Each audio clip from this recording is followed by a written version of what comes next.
All right, Samantha asks, how do I pick a college major if I shouldn't follow my passion slash interest? Well, so Samantha, this is where I can point again to my core idea videos. There is now a core idea video live on the YouTube page about my idea of not following your passion. So the background for this discussion can be found on that video. Everyone can go reference it to get the specific thoughts behind my ideas about passion and its role in career selection.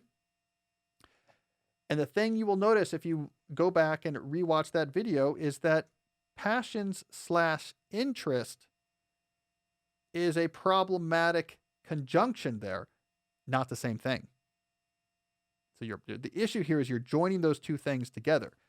Passion is the idea that you are wired for a particular pursuit or direction, and that if you align yourself with that pursuit, you will be happy and fulfilled, and if you don't, you won't. It is a very high bar. There's one true thing you're supposed to be doing. Get it right or you're screwed. Interest is, here's something that seems interesting to me. There can be many things that seem interesting to you, and many things that don't.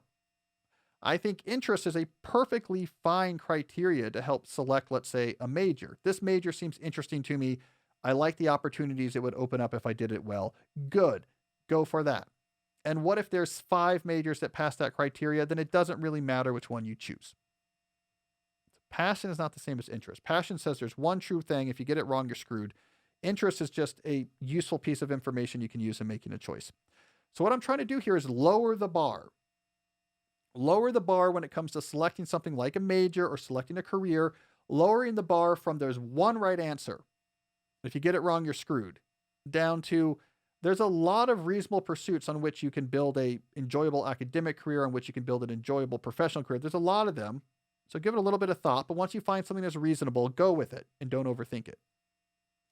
I think the straw man that you're setting up here, Samantha, is throwing the bar out and say, no, it doesn't matter what you do. Just choose completely randomly.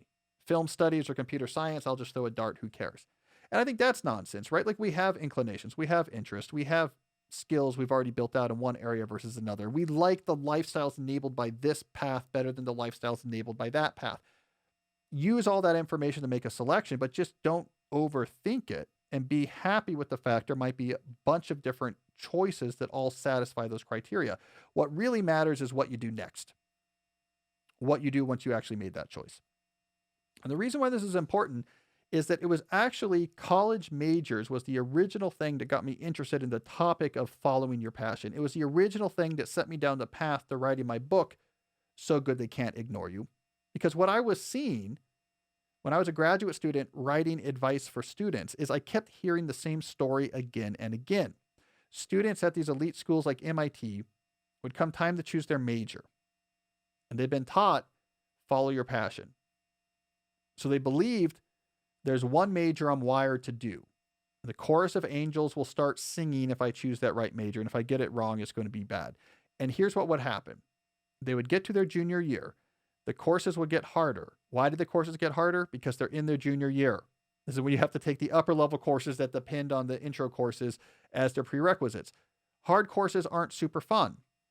The problem sets are difficult. It's frustrating. You can't get things right. They're difficult. You get worse grades on essays than you're used to. That's part of how this works.